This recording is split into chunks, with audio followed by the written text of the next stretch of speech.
Crypto exchange Kraken shuts down staking. Let's have a look.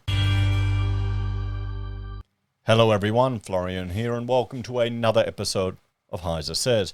Grab your stein of coffee because the crypto exchange Kraken is shutting down staking, at least for US users. Let's start by having a look at the crypto price. Bitcoin, well, actually that's not the crypto price, those are the exchanges. Bitcoin's gone down to 21,000, so it was doing quite well, over 20 grand, broke that barrier. Now it's heading back down. Ethereum is at 1,500, BNB is at $306, and we can see here a lot of red and a lot of flat stable coins. Litecoin, there you go, 92 bucks. Shiba Inu, oh boy. So, yeah. Now, the Kraken exchange, it's number 3. Honestly, I haven't actually used Kraken. I've used, Binance, CoinSpot, Independent Reserve, KuCoin, Bittrex. Doesn't seem to be popular anymore. It was back in the day, but there you go.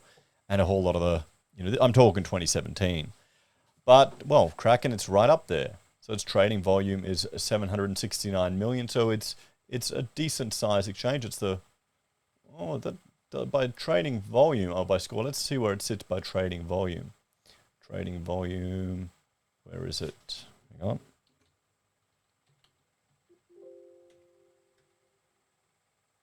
Okay, so it's down here by trading volume. Won't give me a number. So, yeah. Oh, she's up there, but not one of the biggest ones by trading volume, at least.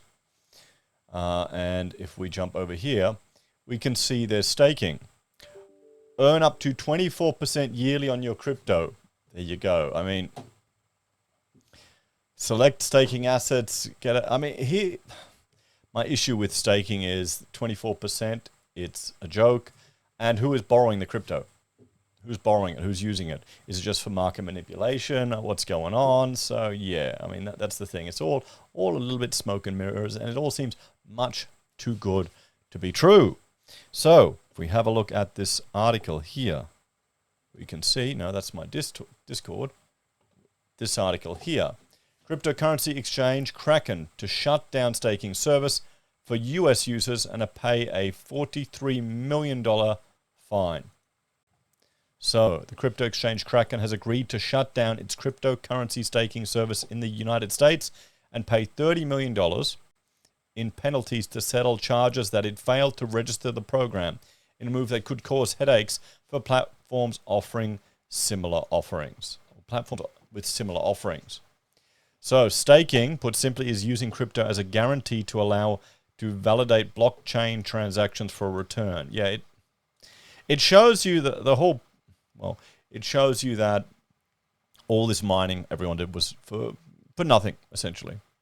Staking services are offered by major crypto exchanges like Kraken, but the SEC wants users to be given more information. Kraken has agreed to pay $30 million in fines for failing to register its staking program and will shut it down for US users. So there you go, staking is coming to an end. I'm sure US users can find other ways to stake, and the hardcore will.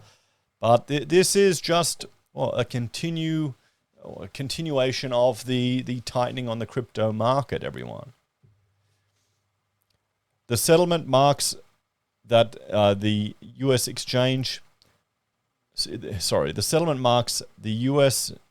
Securities and Exchange Commission's first crackdown on staking, a common service offered at both centralized and decentralized crypto exchanges, including most of the major exchanges such as Coinbase and Binance. Staking is when the owner of a cryptocurrency puts some of that cryptocurrency on the line to allow their computer to take part in the process of validating blockchain transactions, ensuring nobody is spending the same digital money twice. It applies to blockchain systems that use a proof-of-stake mechanism for validation, as opposed to the older, more energy-intensive proof-of-work mechanism in which many computers across the world compete to be the fastest to solve a cryptographic equation. My only problem, several problems with this, is the whole proof-of-stake means that it's going to just become highly centralized. These exchanges where you stake it on will get so much power. The staked cryptocurrency acts as a guarantee that transactions validated by the owner are legitimate. If the transactions are found to be invalid, the cryptocurrency can be lost or slashed. In exchange for validating transactions, owners who stake cryptocurrency are rewarded with newly created crypto assets. Exchanges offer everyday customers who own cryptocurrency the chance to take part in this process without possessing extensive technical knowledge or dedicated equipment. And the SEC wants users protected. Well, it's kind of a bit late.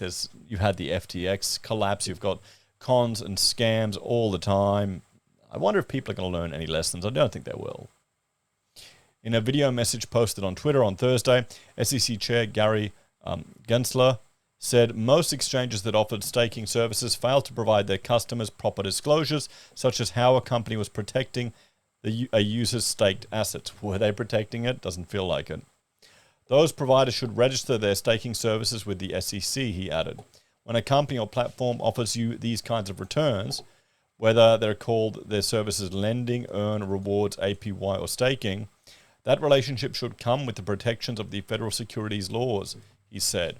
Really, should it? It's crypto. Just let it go nuts. Let it go wild. So you can stake your crypto and get paid in your stupid coin. Kraken's website advertised that users can earn up to 20% in annual yield if they pledge to stake their assets with the exchange for a certain period of time. The San Francisco-based platform did not admit to or deny the allegations in the SEC's complaint. In a statement, the company said its agreement to end its on-chain staking service would affect only U.S. clients, and most assets enrolled in its program by U.S. users would be automatically unstaked starting on Thursday. In a series of tweets on Wednesday, Coinbase chief executive Brian Armstrong said a ban on staking for U.S. retail customers would be a terrible path for the U.S. We need to make sure that new technologies are encouraged to grow in the U.S. and not stifled by lack of clear rules, Mr. Armstrong said. Shares in Coinbase dropped more than 14% on Thursday. And I'm a Coinbase shareholder, and pretty much now it's just sitting there for when I need to write off a capital gain on something else. Well, it was not a good investment. Kraken in November agreed to pay $362,000 to the U.S. Treasury Department's Office of Foreign Assets Control to settle civil liabilities related to apparent violations of sanctions on Iran, and to invest an additional $100,000 US in certain sanction compliance controls. The company's incoming CEO told Reuters in September the exchange had no plans to register with the SEC as a market intermediary or to delist crypto tokens that the regulator had labeled as securities. The settlement on Thursday came a year after a subsidiary of crypto company BlockFi Inc. agreed to pay $100 million US to the SEC and 32 states to settle charges in connection with a retail crypto lending product the company offered to nearly 600,000 investors. As part of the settlement, BlockFi had planned to offer an alternative product to be the first crypto interest-bearing security registered by the SEC, but the New Jersey company filed for bankruptcy in November without launching the product, from Reuters and the ABC. So let's have a bit of a talk. So there we have it, everyone. Kraken is cutting staking services to the US. I mean, I'm quite skeptical of so many crypto products because I remember the hype from 2017, all of these projects that were promising the world, and so many of them turned out to be complete and utter bullshit. So, I'm not a hardcore devotee. I suspect that, crypto is going to morph into central bank digital currencies, and that's going to have a tremendous potential for terrible impacts on all of our day-to-day lives if it's used terribly. Let's hope it's not. But we need to ensure we advocate for cash always to remain. Even if you never use it, you still need to fight for it. Anyway, guys, thanks for watching. Check out my other channels, HeiseBim and Heise Does. And if you're a fan and want to support us, you can on YouTube or Patreon. Use our referral links, buy our pocket squares, or call us if you need an architect. Take care, guys. Have a great day. I'll see you in the next episode of HeiseSays. Bye for now.